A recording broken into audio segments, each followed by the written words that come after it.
আসসালামু আলাইকুম, সবাই কেমন আছেন? আশা করি ভালো আছেন। আজকে চলে আসলাম আপনাদের জন্য নতুন আরেকটি ব্লগ নিয়ে। এখন চলে যাচ্ছি আমি আমার জন্য আরেকটি নতুন মোবাইল নিতে। তাহলে চলুন দেখে নিই পুরো ব্লগটি। বন্ধুরা, আজকের ব্লগে আমি আপনাদের জন্য কিছু কথা শেয়ার করতে যাচ্ছি, অবশ্যই মন দিয়ে শুনবেন। আসলে আমি এমন একজনকে লাইফ পার্টনার হিসেবে পেয়েছি, সত্যি আমি খুব ভাগ্যবান। কারণ আমার স্বামী আমার যত আবদার, যত স্বপ্ন একটু একটু করে পূরণ করার চেষ্টা করে। তো এইটাও আমার একটা স্বপ্নের মধ্যে ছিল। অবশেষে আমার হাজব্যান্ড আমাকে নিয়ে চলে গেল মোবাইল কিনতে। তাতে আমি অনেক খুশি, কারণ একটা মানুষ যখন আরেকটা মানুষের স্বপ্নগুলোকে প্রায়োরিটি দেয়, সত্যি খুব ভাগ্যবান বলে মনে হয়। স্বামী যখন ধীরে ধীরে স্ত্রীর এক একটা আবদার পূর্ণতাতে পরিণত করে, তখন সত্যি নিজেকে খুব ভাগ্যবান স্ত্রী বলে মনে হয়। আর হ্যাঁ, আমার হাজব্যান্ডকে নিয়ে প্রেজেন্টেশন করার মতো ইচ্ছা আমার নেই, কিন্তু আমার হাজব্যান্ডের ভালোবাসা দেখে আমার আশেপাশে অনেক মানুষের কিন্তু অনেক জ্বলে।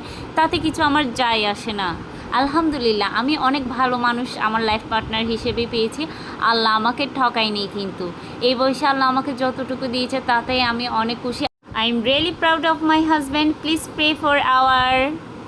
তো আজকের ব্লগটি কেমন লাগলো অবশ্যই আমাকে ভিডিওতে কমেন্ট করে জানাবেন, সাথে আমার চ্যানেলটি সাবস্ক্রাইব করে দিবেন। আল্লাহ হাফিজ।